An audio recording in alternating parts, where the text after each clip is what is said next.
Alors changer son alimentation, ça paraît simple quand on le dit. Mais dans la vraie vie, c'est jamais très simple. Parce qu'on ne change pas juste ce qu'il y a dans l'assiette, on touche à nos souvenirs, à notre famille, à notre éducation, à notre culture. Et ça, je dois reconnaître que ça pique un peu. Alors regardez-nous par exemple, en France. On est né avec la baguette sous le bras, le fromage en fin de repas, la crème fraîche dans toutes les sauces. Et les dimanches, avec la blanquette de veau ou le bœuf bourguignon qui embaume la maison. Ça fait partie de nous. C'est presque notre ADN culinaire. Alors évidemment, quand quelqu'un dit «moi maintenant je mange surtout vivant, fruits, légumes, graines germées, algues et beaucoup moins de plats lourds», ça choque, c'est sûr. On regarde la personne comme si elle avait tourné le dos à la République. C'est normal, on touche à un symbole.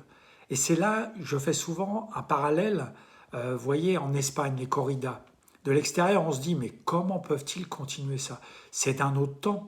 Et pourtant, pour eux, c'est culturel, c'est transmis, c'est ancré, c'est presque sacré. Eh bien, nous, c'est pareil avec notre assiette. On croit qu'on choisit de manger comme on mange, mais en réalité, on répète ce qu'on a appris. Et tant qu'on regarde pas ça en face, changer, ça devient un combat.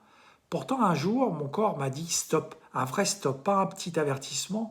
Et là, j'ai compris que si je voulais retrouver de l'énergie, si je voulais pas finir comme mes parents, de longues maladies, décédés de longues maladies, de la clarté, du bien-être, et il va falloir que je me confronte à mes traditions, pas à celles des voisins. Et c'est là que la vraie difficulté commence, parce que changer demande du courage, pas le courage de manger une salade, ça tout le monde peut le faire, mais le courage d'être regardé de travers, de faire différent, de dire je choisis ce qui me fait du bien, même si ça ne rentre pas dans les cases. Alors au début, je vous dis honnêtement, ça gratte, hein. On culpabilise un peu, on se demande si on exagère, si on ne pourrait pas garder un peu de tout, et puis un jour on réalise que notre énergie remonte, pardon. Notre esprit s'éclaircit, la digestion respire, le corps dit merci. Et on se demande comment on a pu tenir si longtemps avec des plats si lourds en fait.